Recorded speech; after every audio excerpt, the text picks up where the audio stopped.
As our world changes, we'll keep you up to date. News Talk KVNU 102 FM 610 AM. Also on the new KVNU mobile app.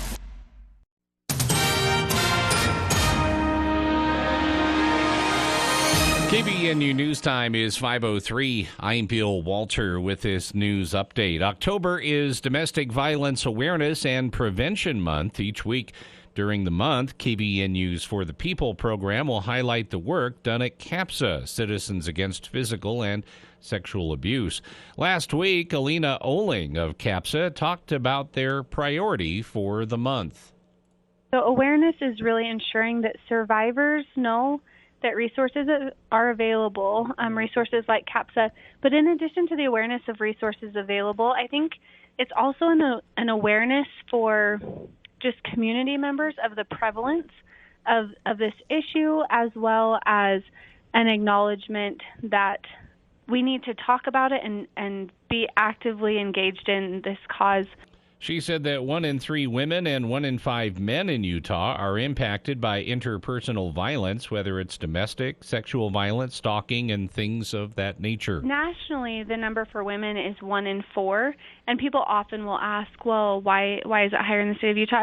And I think there's a number of factors, but I think one of the reasons maybe is that we don't talk about these issues. You know, domestic violence can be an uncomfortable topic. It's not something that everyone wants to discuss, but the more that we're willing to have conversations and educate ourselves, we're actually doing a huge favor for individuals in our communities, whether it's friends, family, coworkers. Oling said talking about it is a means of prevention. You can find more information at capsa.org. KVNU News Time is 5:05. KVNU weather for tonight, partly cloudy skies is our forecast. Overnight low in the mid to upper 40s, around 47. And then partly sunny on Tuesday, high around 70. Showers late Tuesday night, and then showers with thunderstorms also possible in the afternoon on Wednesday. It is going to be much cooler. Wednesday's high only in the low 50s, around 51. It's been to 75. It's 75 right now at KVNU. You'll find a big assortment of dining tables that U&I Furniture recently picked up from name brand manufacturers, some with benches and swivel stools, small tables to big tables for family gatherings. Always a better buy at U&I, downtown Logan, 28 West on First North. A family was displaced after their house sparked a fire, or their house caught on fire Saturday morning. Logan City Fire Assistant Chief Chris Humphreys told KUTV that units were dispatched to 350 South, 200 West, just after 2:30 on the morning of October 7th, so early Saturday morning. After receiving reports of the blaze, crews located the origin point of fire in an upstairs bedroom. 5 people were evacuated, all of whom were displaced from the home. By 3:45 a.m., Humphreys said the crews were still working to monitor active hotspots and that they could not yet determine if the house was a total loss. Multiple bomb threats were made toward Jewish institutions across Utah on Sunday. Officers of the Salt Lake City Police Department initially stated they had become aware of unspecified threats targeting Jewish community centers in the state, including 2 Salt Lake City locations. Rabbi Sam Spector with the Congregation Kol Ami Rabbi said the Jewish community was already on high alert following Saturday's attack in Israel that killed at least 800 people. He said he was holding a service Sunday morning when they received an email that there had been a bomb placed in the building and that they were all going to die. The service was stopped and a portion of the service area was evacuated before Salt Lake City officers swept the building. Rabbi Spector said police had already been on scene during the service due to protocol amid the level of anti-Semitism received by the congregation. He said there was also a children's service going on and that the portion of the building was evacuated as well. As of 1 p.m. Sunday, police confirmed they had completed their searches of 3 Salt Lake City Jewish institutions. According to Spector, a Jewish institution in Ogden had received a similar threat. Police stated that officers had not observed anything suspicious at any of the locations. The department stated they will continue to work with other state law enforcement agencies to determine the origin and credibility of the threats. KVNU News Time is 5:08. For more details on these and other stories, visit CacheValleyDaily.com. Local talk. Afternoons at 4 with For the People. Can you imagine what it would be like if you only had one option to choose from when buying a new car? Or while at a restaurant, they only offered one entree? Sounds crazy, doesn't it? Hi, this is Matt Robbins with Quality First Insurance. If your current insurance agent only offers one option, then it may be time to change. At Quality First Insurance, we have access to hundreds of insurance carriers. Auto Owners Insurance and Quality First will give you options. Quality First Insurance, 2129 North Main Street, in front of Fisher Home Furnishings. Is it time to upgrade or transform your dining area? Stop in and browse U&I Furniture's big selection of dining sets. U&I just picked up a spectacular assortment from different brand name manufacturers. They have small tables for two, up to a big table for all family gatherings. U&I has lots of options, some with benches and swivel stools. And make sure you check out the chairs U&I has. Accent chairs, recliners, upholstered chairs, and more. There really is always a better buy at U&I. U&I Furniture in downtown Logan. Ladies and gentlemen, we have arrived in Philadelphia. Local time is 3:05 p.m. and the temperature is 67 degrees. At this time, you are now free to use your cellular devices. You know that feeling when you get to turn your phone on after the plane lands? You can have that feeling every time you drive. Make sure your cell phone is stowed away whenever you are behind the wheel. Visit StopTextStopWrecks.org, a message brought to you by the National Highway Traffic Safety Administration, Project Yellow Light, and the Ad Council.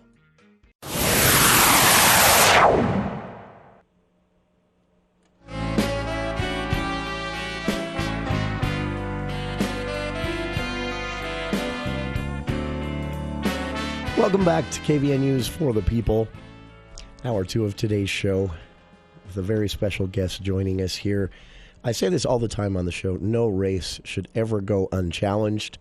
And in Utah, oftentimes the real challenge in any election, being a Republican-dominated state, is in a Republican primary.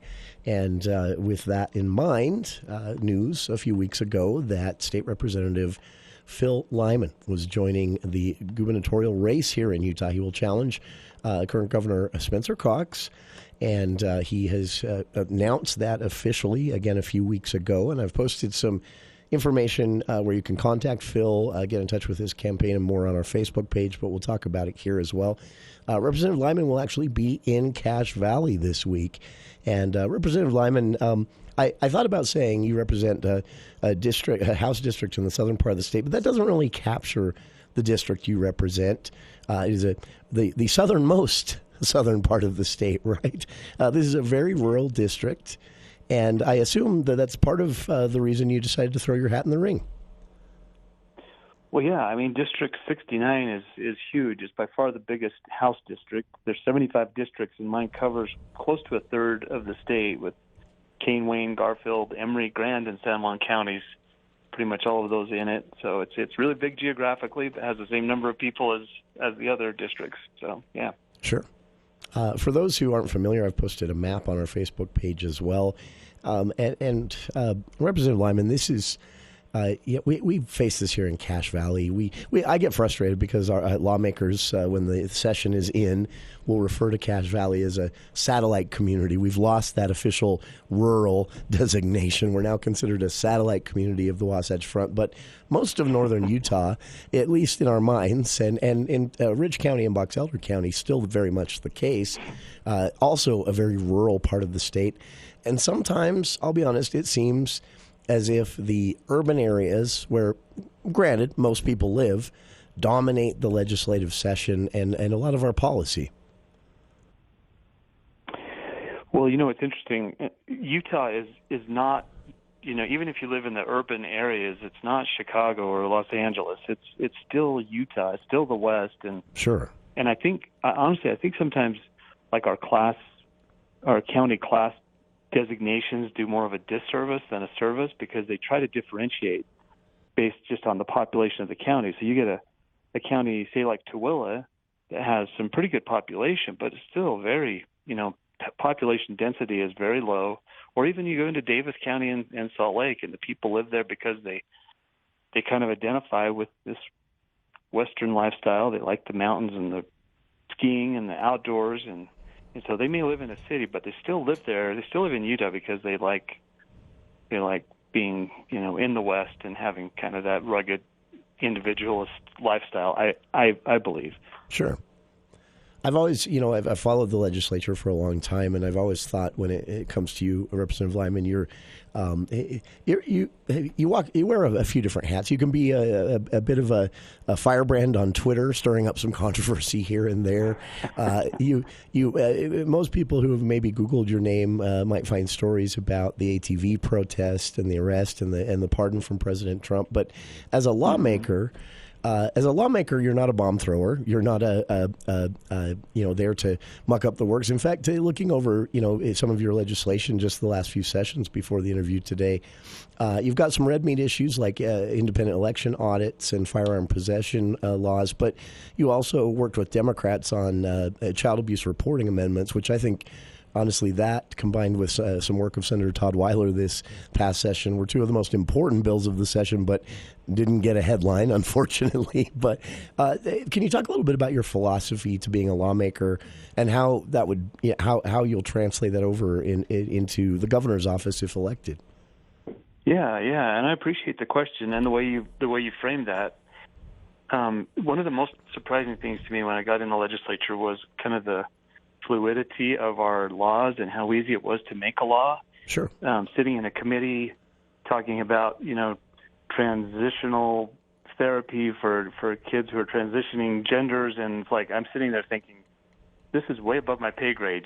We should have qualified people that are talking about this.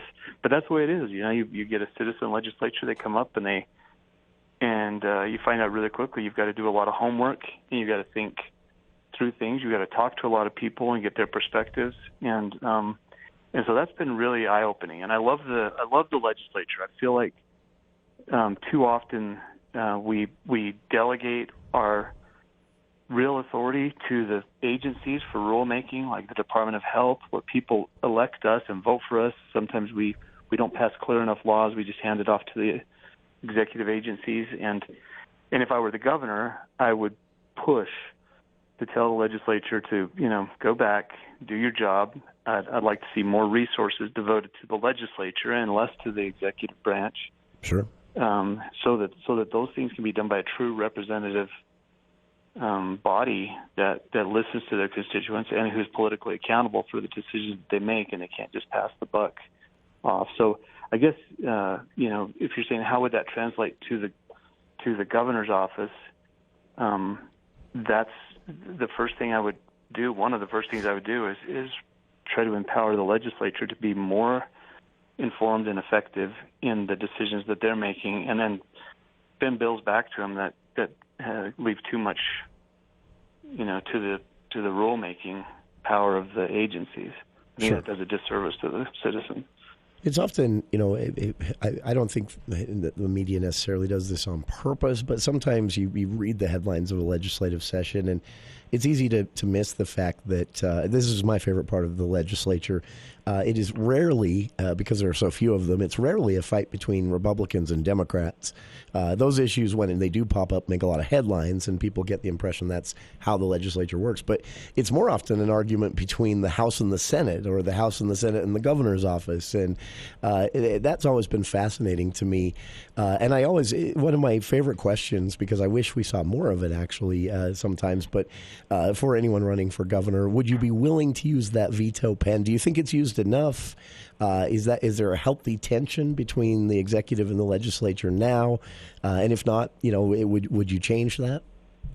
Oh, I don't think right now that there is near enough tension between the executive and the legislative, and that's another frustration that I've had in the legislature is you get leadership, meaning the Senate President, the Speaker of the House, and they'll come and say, this is what we've decided that we're doing.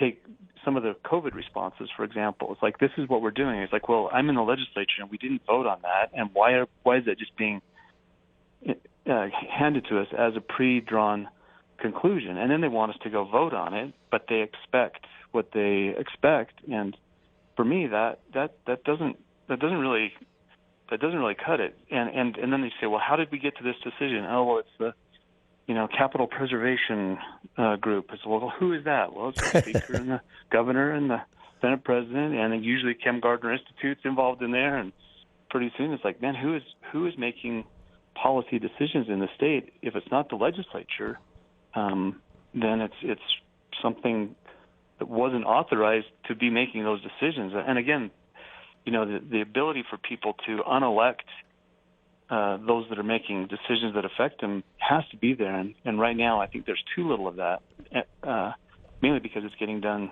in a lot of cases. It's getting done through lobbyists and kind of big organizations that influence legislation. Sure. I remember years ago when Paul Miro was still heading up the Sutherland Institute, he launched a project, and sadly it kind of fizzled, but the Sutherland Institute was pushing for a full review of all the state boards and committees and task forces. Some of them had existed for 50 years, and no one could remember why. That's an example of what you're talking about, right? These are not elected positions, and sometimes they're just there to make recommendations to the legislature, but other times they do actually have decision-making power for rules and guidelines for agencies, right? Right, yeah, and that's, you have these committees and things, and that's one thing. I think we've got like 1,200 committees. I should know that number, but it's a lot of committees, and you every year we go through to kind of trim those down, and you find out most of them are there for a good purpose, and the people that are on them are serving diligently. And the place where I get the heartburn is in the actual executive agencies, like, for example, the Department of Health. And I don't mean to beat up on the Department of Health or Department of Education or any of the other agencies, DNR, DWR. We pass a bill that says, generally this is what we want, and we leave it to the health department to say, okay, we'll go into rulemaking mode and we'll decide. And a lot of times the end result is something that doesn't resemble very closely the intent of the bill that was passed. The State Tax Commission is another one of those, but they do their best. I'm not criticizing them. I'm criticizing the legislature's willingness to hand off that responsibility that they alone should bear. Our guest again is State Representative representing Utah's 69th District, the southeastern portion of the state, roughly, Representative Phil Lyman. He's thrown his hat in the ring to run for governor, announcing early, though the race really won't get underway aggressively until after the legislative session next year. He's thrown his hat in the ring now. Governor Spencer Cox has also announced his plan to run for re-election. No other names seriously thrown in at this point, but it's always good for someone to have a challenger, I say. So please get to know the candidates. You can get in touch with Representative Phil Lyman at Lyman for Utah, spelled out F-O-R, Lyman, and that's L-Y-M-A-N, lymanforutah.com. He's our guest here this hour again, talking about his reasons for jumping in the race and, if elected, what he would like to see change here in Utah, what he would like to see the same. Also, Representative Lyman will be here in Cache Valley this Thursday. A meet and greet event has been planned by Cache Valley conservatives at the historic Cache County Courthouse this Thursday, 6 to 9 p.m. So perfect timing. You can listen to this show. Maybe make sure you're in the parking lot when we wrap up at 6, and then head straight into the event. A meet and greet event, 3 full hours, 6 to 9 p.m. at the historic Cache County Courthouse. The organizers have told me there's no planned agenda or schedule for this, no program per se. A small presentation and speech by Representative Lyman, and then a Q&A from those in attendance. Every question is fair. Again, Representative Lyman is our guest here this hour. If you have questions yourself, you're welcome to join us. A few coming in through texts and more. We'll get to those, talk more with Representative Lyman throughout the hour here right after this quick break. Ready to experience a new level of local transit? Well, with the new CDTD app, it's super simple for you to plan your trip to a T. With our interactive map, you can view bus stops closest to your location with real-time arrival information. You can mark your favorite stops, get alerts, set reminders, and much more. So, whether you're a seasoned pro or it's your first ride, get moving today with the new CDTD app. The Cache Valley Media Group is currently looking for a traffic coordinator and an administrative assistant. Duties include scheduling radio and digital ads, assisting with sales, answering phones, greeting the public, and data entry with a high level of accuracy. Must have knowledge of Excel and Word and have basic accounting experience. Previous media experience is a plus, but not required. Spanish is helpful. Starting pay is $16 per hour. Benefits and training provided. Send resume to jobs@cvradio.com. That's jobs@cvradio.com. An equal opportunity employer. St. Joseph's Indian School is much more than a school for Native American children. It's like a family. Classes are fun here. I am learning about my culture. Since 1927, St. Joseph's Indian School has provided children the education, health care, and support they need to succeed. To help give our kids brighter futures, learn more at stjo.org today.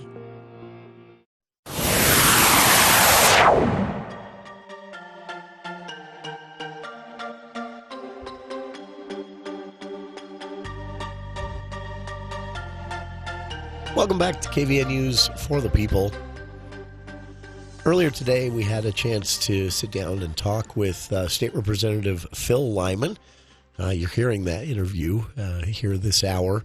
As we spoke earlier today, he's going to be in Cache Valley for a candidate event this Thursday at the historic Cache County Courthouse, hosted by Cache Valley conservatives and Utah citizens for the Constitution.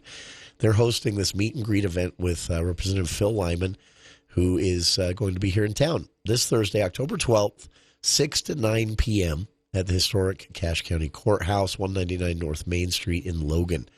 That is open to everyone, of course. And we spoke with Representative Lyman earlier today, and we'll get to the remainder of that interview in a bit.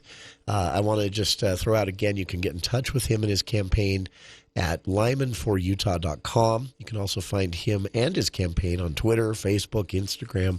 He's an avid social media user, and as we joked there in the interview, he's gotten himself in some hot water with that before. Got himself in some hot water just a few years ago with our own Representative Mike Peterson with a proposal to it was a podcast where they had a person on as a guest claiming that digital driver's license were a secret UN conspiracy. They had to dig their way out of that one. It was all in good fun, of course, but people were upset. Lyman himself got some headlines recently with a bill that would have done away with mail-in voting statewide, something very popular in Cache Valley. But Lyman, as we've been discussing, is also someone who has worked across the Iowa Democrats on bills to protect children and create better systems for reporting incidents of rape and sexual assault here in Utah. He's been an effective lawmaker. I'll put it that way. Whether you agree with where he's coming from or not, he's been an effective lawmaker. And I'm a fan of no one sailing to re-election without a challenge. So I'm glad that he's thrown his hat in the ring to challenge the incumbent in this race, Governor Spencer Cox.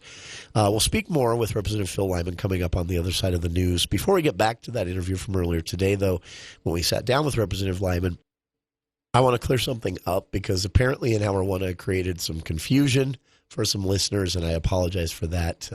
Listeners heard me say hard freeze and forecast, and they said, oh, no, really? And no, not for us. So just to clear that up, I was talking about Park City. The Summit County area, at least in the 7-day forecast as it stands today, it could change. They're looking at a Thursday or a Friday night or Thursday night of 28 and a Friday night of 31. So that qualifies as a hard freeze there in Summit County. That is not for us. We come close. The forecast right now, we come pretty close Thursday night and again on Friday, but not quite to freezing. So no hard freeze warning in the forecast as it stands right now, at least for Cache Valley. And I apologize for creating that confusion. Again, it sounds like a few folks heard me say hard freeze and forecast and they were panicking. No, not for Cache Valley. Although the forecast does show that we may see some snow on the tips of those mountains after the storm moves in, with temperatures dipping and a lot of precipitation, at least on Wednesday. So Bill will have more about the long-term forecast and what you can expect the next couple of days temperature-wise here in northern Utah coming up in the news break in just a bit. And again, we'll get back to our interview recorded earlier today with Representative Phil Lyman, State Representative for House District 69, our guest today this hour. He'll be in town this Thursday for a meet and greet event sponsored by Utah Citizens for the Constitution and Cache Valley Conservatives, two grassroots groups that have brought Lyman to town for this meet and greet event this Thursday, October 12th, 6 to 9 p.m. at the historic Cache County Courthouse. But again, he is our guest here this hour, so stay tuned for more from Representative Phil Lyman. One last thing to get to here as well. I just wanted to throw this out for listeners so they can keep an eye on this. And surprisingly, we hadn't talked about it yet here on the show, but a lot of folks may be headed to the southern Utah area, southeastern Utah specifically, to see the big solar eclipse. And people are wondering, is this going to impact traffic here in northern Utah? It could. I would guess not so much. When the big eclipse came to the southeastern Idaho area around Idaho Falls and north of there, there was a lot of traffic, but it was mainly north of us. We didn't see a lot of impact here in Cache Valley.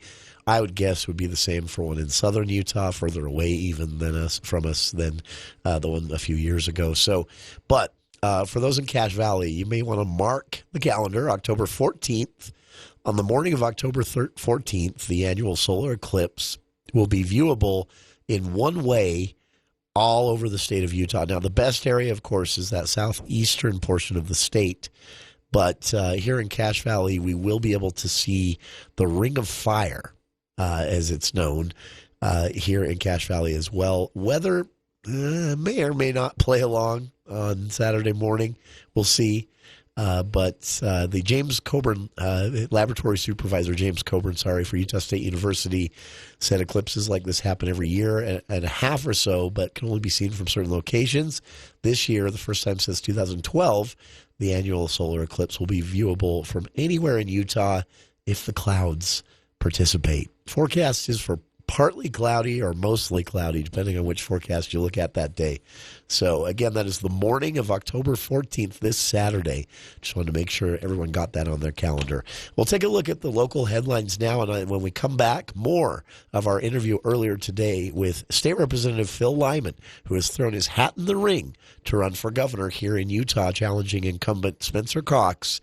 More from Lyman after these headlines with KVNU's Bill Walter.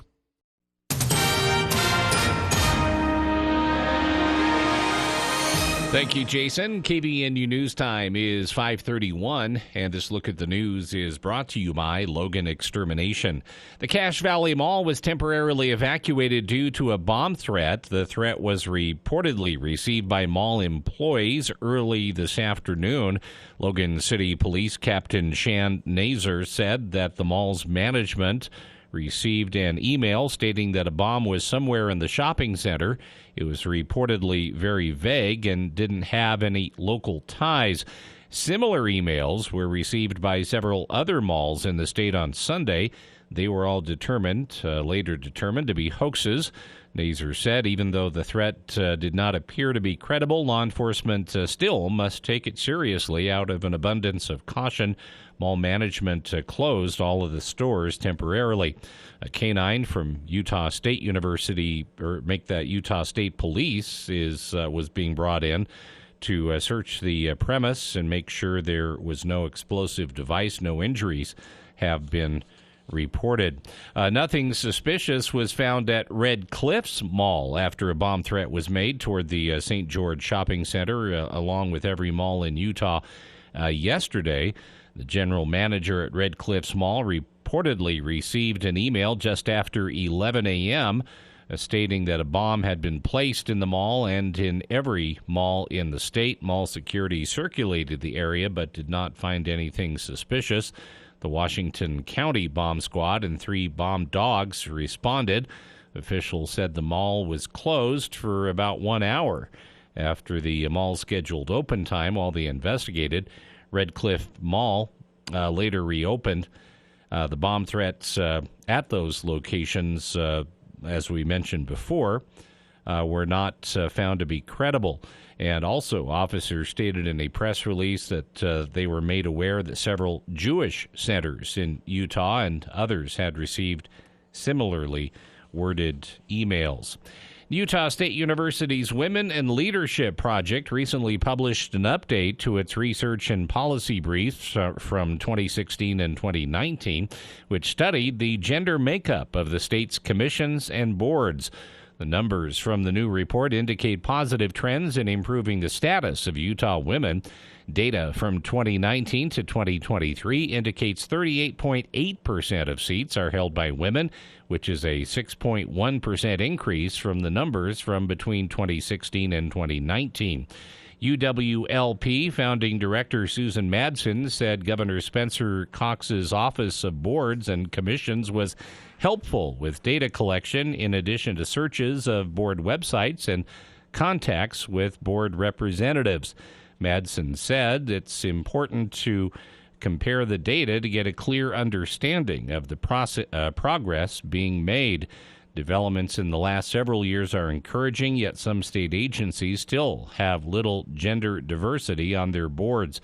In an effort to positively change the composition and boards and commissions, Madsen said 5 recommendations were submitted. 1, state agencies and divisions must be integral in supporting diversity. States with legislation encouraging female appointments have a 10% higher rate of women on boards. 3rd, the state of Utah and its agencies can incorporate quality unconscious bias training. 4, more Utah women can apply for board and commission openings. And 5, state government agencies can analyze and publish data on board diversity. KVNU News Time is 5:34. Even though the weather's grown colder, you still have time to have your fruit trees pruned. Logan Extermination says your trees need to be trimmed back in order to achieve success next year. And this is the first step to a bountiful harvest. However, you could do more bad than good if you don't know what you're doing. Save the headache and call Logan Extermination today and get a jump on tree pruning. Prices will vary depending on your needs. Logan Extermination, 752-8450. More bodies are being recovered in the third day of the Israel-Hamas war, says ABC's David Muir in Tel Aviv. At least 900 dead here in Israel, 11 Americans among them, and nearly 700 now dead in Gaza. We also learned 100 bodies were found just today in a small farming town. Images circulating online showing Hamas militants arriving on motorbikes and dragging hostages through the streets there. Also in Tel Aviv, ABC's Ian Pannell. Hamas have been planning its shock attack on Israel in secret for months. How this all began 48 hours ago. But the hell Hamas unleashed for so many may only just have begun. Now spilling back into Gaza. Large swaths of the south now look like a staging area for a major military operation. We may now only just be seeing the start of a much bigger war. Some Americans unaccounted for may be among the hostages Hamas is holding, says the White House. With continuing coverage, Israel at war. Chuck Severson, ABC News. Partly cloudy skies tonight, low in the mid to upper 40s, and then partly sunny tomorrow, high around 70. Showers by late Tuesday night, and a good chance of showers, much cooler on Wednesday. It's been to 75 at 73 right now at KBNU. Call Whole Tree Care. They trim, shape, and remove trees. Call 435-760-6587. You can always get more news at CashValleyDaily.com. At Cache Valley Bank, it's their people that make the difference. Hello, I'm Ivan Cherry, Commercial Loan Officer at Cache Valley Bank. My family and I love this valley and enjoy connecting with its people and communities. I appreciate the opportunities I've had to work closely with local businesses to tailor solutions to meet their financial goals. Come visit me at our Hiram branch or give me a call and let me show you what opening an account with Cache Valley Bank can do for you. We look forward to meeting you. Cache Valley Bank, member FDIC. The event of the year for manufacturers in Northern Utah is almost here. Attend the second annual Northern Utah Manufacturing Excellence Conference, Wednesday, October 25th. Collaborate with manufacturing leaders and resource experts. Enjoy lunch and a keynote from Ken Snyder, Shingo Institute Executive Director. When we strengthen Utah manufacturing, we strengthen Utah's economy. Register today for the NUME Conference on October 25th from 8 to 1 at the Cache County Event Center at cashchamber.com. Our guest again is Representative Phil Lyman. He represents a district in the southern part of the state that is one of the most rural districts in the state and faces some unique challenges of growth, just like we do here in Cache Valley. Representative Lyman has thrown his hat in the ring to run for governor here in Utah. You can find his campaign at lymanforutah.com. They're also on social media. You can find the representative personally on social media, but also the campaign, and I've posted some links to that. Contact information, event information, and more at the Lyman for Utah. That's spelled out F-O-R, not the number 4, lymanforutah.com. A link to that on our Facebook page as well. And just so that I don't forget, I have more great questions for you here because there's a lot of content at your website, and specifically some of the things you'd like to see change if elected governor here in Utah in the race next year. But you are going to be hearing in Cache Valley this week, right? Yeah, I'll be up there Thursday night speaking to a group, and I'm looking forward to it. This is it's an open event. It's the historic Cache County Courthouse Thursday evening, starting just as our show ends. So you can listen to us until 6. Head over to the courthouse and actually meet Representative Phil Lyman. This is a candidate meet and greet event, and I've spoken with the organizers. They said, no official schedule for this. They want it to be open and for people to be able to ask any questions they want. So it's open to everyone. The race will really get underway this January, but we have setting up here an actual challenge to the sitting governor. And as I said, Representative Lyman, no race should go unchallenged. And in Utah, oftentimes the Republican primary is where the challenge exists. You say here on your website, this is intriguing to me. You say that that you love to be governor only because you like to see some things change that you don't currently see happening. Do you have a list? Is there like a first 100 days, if elected, kind of agenda that you have? Well, yeah, and I think it kind of boils down to just that, like the natural course of things. Using Adam Smith's definition that peace, easy taxes, and a tolerable administration of justice are kind of an ideal scene for government to do its job and not to overstep. And we're a long ways from that. And therein lies the challenge. Is you say, in an ideal world, those would be the conditions that would make our government function. Well, we're not in an ideal world, and my biggest heartburn comes with the state's inclination to take federal jurisdiction or mandates, whether it be our public lands or our public schools. We are very much beholden to the federal government. They send a bunch of money, and that has strings attached. And Utah could do a lot better. Our gross domestic production in Utah is about $250 billion, and that puts us at about 37th in the nation on per capita income. And yet here we are with all of the natural resources, a large state geographically, fairly low population. We should be much, much higher. I was doing the math on it, and if we added $100 billion to our GDP, it would bring us up to about 4th in the nation for per capita. So a reasonable goal, and that's something that we could do by declaring, energy independence, basically telling the federal government, hey, we appreciate your suggestion to close all of our coal plants, but we kind of feel like we're doing a really good job with coal. The emissions are extremely low on these plants now. We have this rich resource, and we just acquiesce when the federal government says they're shutting those things down.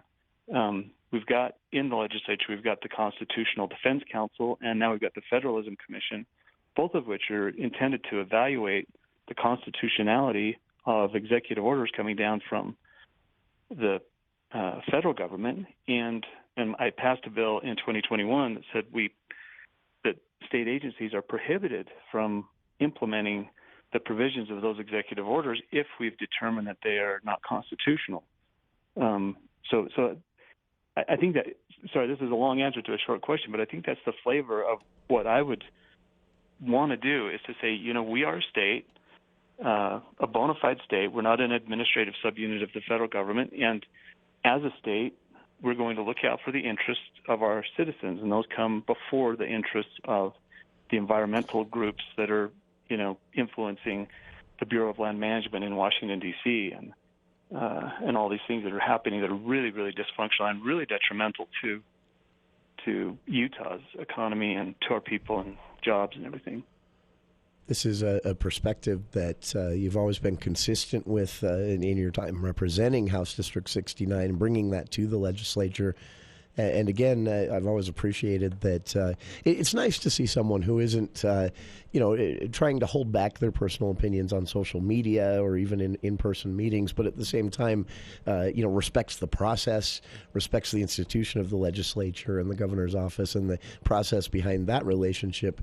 And one thing I would say for listeners, a great way to get to know Representative Lyman and anyone actually representing you as governor, as a representative in the House and the Senate here in Utah, whatever it might be, when they have a legislative track record, look at the bills they pass.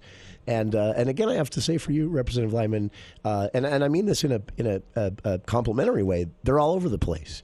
There's not, there are a few lawmakers who have their pet issue, and that's what they show up with I'm talking about Representative Casey Snyder, of course, here in Cache Valley. He's all firefighters this and firefighters that. Yeah. No, he's a good guy. But you really have worked on a lot of different issues over many years.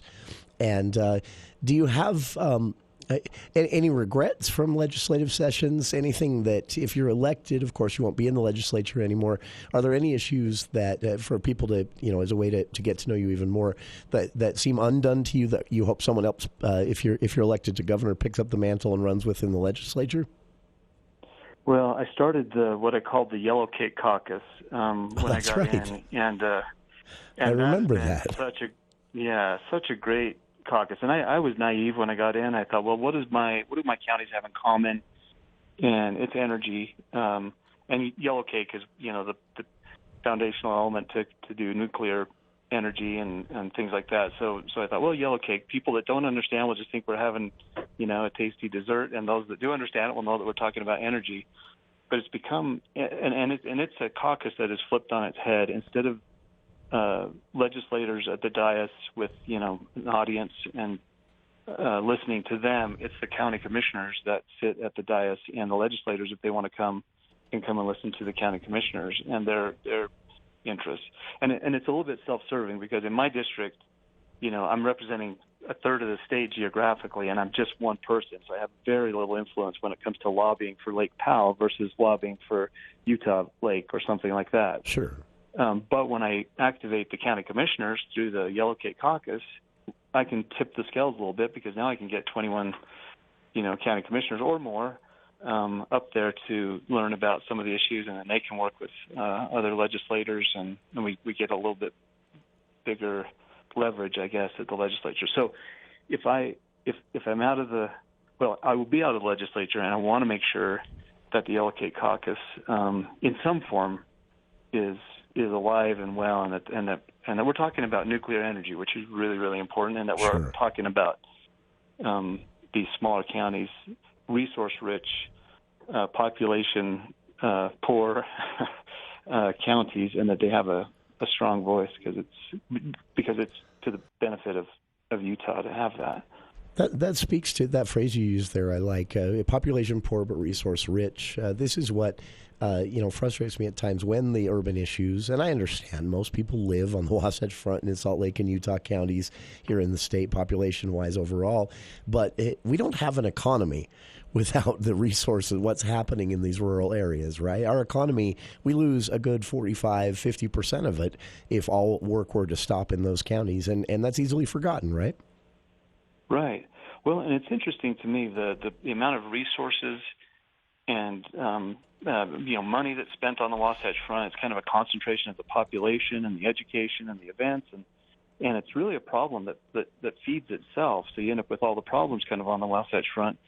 And I'm not saying that the government should get involved to push growth to where it doesn't want to happen, But there are other places in Utah that would be a natural place for other cities to spring up and to take care of the needs and maybe alleviate some of the Wasatch Front pressure. And what I see is maybe an artificial influence from the government to keep the Wasatch Front being the place for growth, like huge tax incentives to bring in Texas Instruments. Again, nothing against Texas Instruments, but to bring a $12 billion investment onto the Wasatch Front with big tax breaks included, which is going to take up that much more water and congest the highways that much more. It's like, why would we not, look to, price or, Sure. For some of these. And not that that's not happening a little bit, but the Wasatch Front is kind of a victim of its own success, I Sure. guess. And a lesson. Other counties would do well to have some of that. A lesson for the rural areas as we plan for our growth as well. Man, I wish. When I'm not in favor of growth for the sake of growth, and believe me, most rural people are very content to have high density housing on the Wasatch Front, so that that doesn't move into the rural, because we love being sparsely populated. But for example, around the north end of Lake Powell, you've got Halls Crossing, Bullfrog out there, and as I look at that, and I just got back from St. George. And what their economy is built on their golf courses and the retirement communities and recreation and outdoor recreation. And we do not have a shortage of places that could support cities. Sure. Whether large or small, whatever the natural course of things would dictate.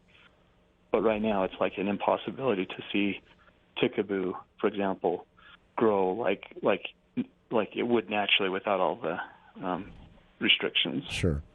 This is, Representative Lyman, I wish we had even more time with you, because we're really getting into some nitty-gritty of the future of the state here, and I hope listeners see that. We are up against the clock, so we'll wrap things up here. Our guest, again, has been Representative Phil Lyman. He has a website for his gubernatorial campaign, lymanforutah.com. He is going to be in Cache Valley. Again, he's thrown his hat in the ring to run for governor in 2024. This race will begin, but he's getting things underway now. And the Cache County Conservatives and the Utah Citizens for the Constitution are hosting a meet and greet this Thursday night here in Cache Valley with State Representative Phil Lyman, candidate for governor here in Utah. That is this Thursday, October 12th, 6 to 9 p.m. at the historic Cache County Courthouse there on the corner of 2nd North and Main. And again, thanks to you, Representative Lyman, for joining us today, and for our listeners for joining us as well. We'll be back with more of For the People right after this. Intermountain Budge ENT Clinic has an experienced and caring team of physicians and staff to assist you with all of your ear, nose, and throat concerns, including head and neck surgery. Doctors Kaiser and Wilson and their staff at Intermountain Budge ENT Clinic will work together to provide excellent care and support throughout the entire surgery process, from your pre-op visit to your full recovery. And they accept all insurance. For more information about Doctors Kaiser or Wilson, search Budge Clinic ENT or call 435-716-1420. Local care with Intermountain expertise. Get prepared for the hunting season at the newly remodeled Mount Logan Laundry. Bring your hunting gear, sleeping bags, and coats into Mount Logan Laundry and use one of their 10 new 55 or 80-pound washers and 16 50-pound dryers. Dirty sleeping bags or quilts are no match for these new machines. Plus, also, they have free Wi-Fi and drop-off service. Mount Logan Laundry really is the cleanest spot in town. Find them at 5th East and 9th North in Logan, or in Brigham City on the corner of 1st East and 7th South. The annual Cache Business Women's Conference is Wednesday, November 1st at the Riverwoods Conference Center. This year's theme is Building Together and will include learning, networking, fantastic food, and vendors. Keynote speakers are Becky Potts, Vice President of Federal Reserve Bank of San Francisco, Diana Sabo, new Director of Athletics at USU, and Rachel Cottom, Head of Content at Lexion. Tailored for women professionals and entrepreneurs, the Cache Business Women's Conference is Wednesday, November 1st. Register now at cashchamber.com. That's cashchamber.com.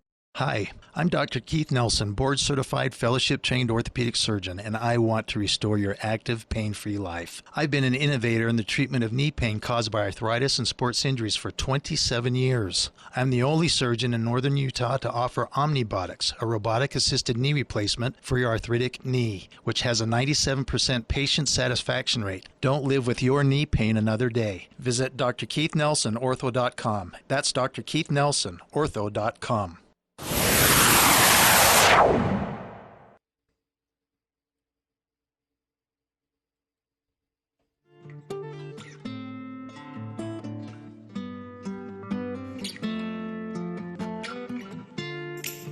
Thanks again to State Representative Phil Lyman for giving us so much of his time today. It's really a good thing, whether you like what you heard in our time with Lyman there this hour, whether you know him already, whether you agree, disagree. The one thing we should all be happy about is that there is a challenger in the race. No one should run unopposed. And oftentimes here in Utah, the incumbent Republican is just a guaranteed if there isn't a primary challenge, because the general election for a statewide office for the time being is always going to go to the Republican.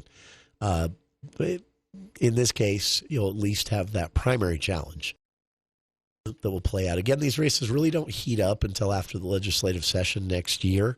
But we have two candidates for governor who've already thrown their hat in the ring. Incumbent Spencer Cox and Phil Lyman, our guest this hour. So LymanForUtah.com, again, is his website. We'll speak with the incumbent, Governor Spencer Cox, on a future date. And we'll talk to him a lot next year as these races really get underway.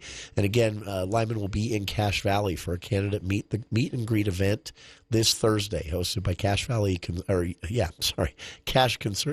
Conservatives and Utah Citizens for the Constitution, teaming up to bring Lyman to town for a meet and greet event this Thursday, Cache County Historic Courthouse, October 12th, this Thursday, 6 to 9 p.m. So you can listen to our show in the parking lot there as we head inside and talk to Mr. Lyman himself. Representative Lyman has been in the legislature for a long time. He has a lot of stories, and he's I've always found to be a very frank person. He will answer honestly, even if those answers sometimes, don't make him look so good. He always answers honestly. So take advantage of these meet and greet events. On that note, a reminder, Wednesday, October 18th, there is a candidate meet and greet style event at Logan City Hall. We will actually be broadcasting this live from 6 to 7 p.m. that evening.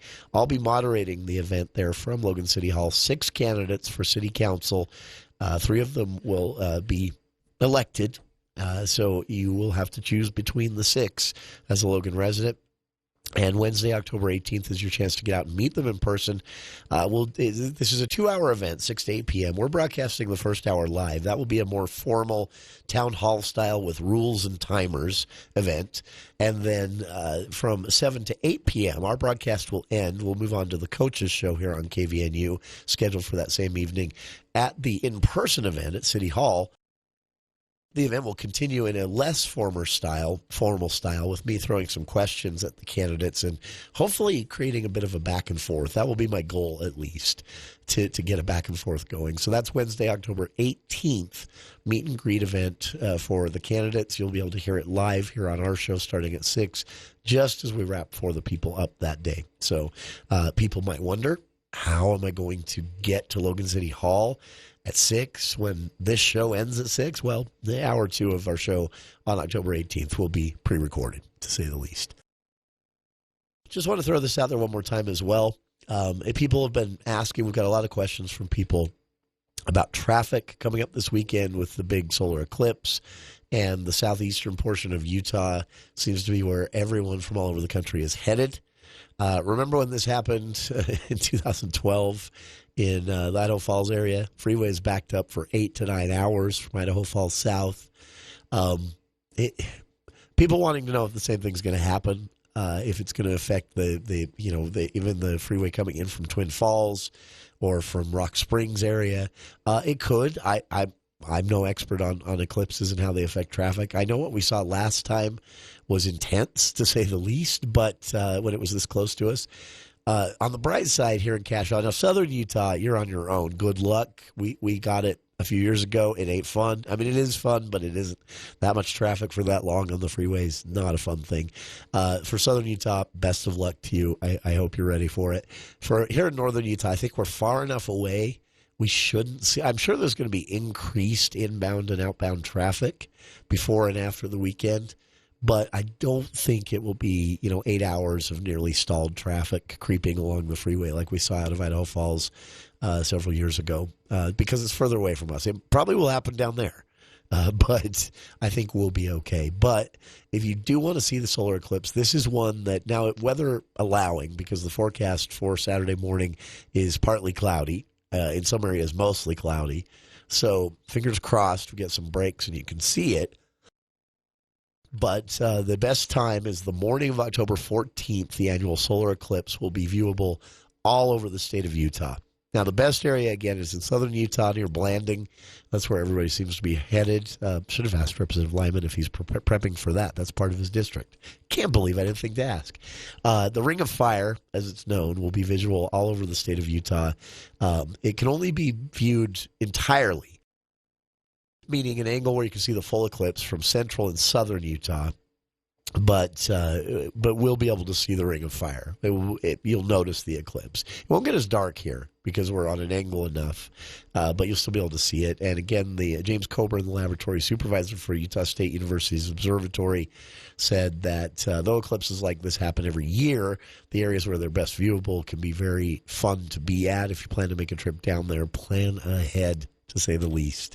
And you check it out. I've posted a link to some of their video. Coburn said that he said we won't have the Ring of Fire, but we'll get a nice C shape here in Cache Valley as the moon covers most of the sun, and then it will shift to a U as the moon continues to move across the sun.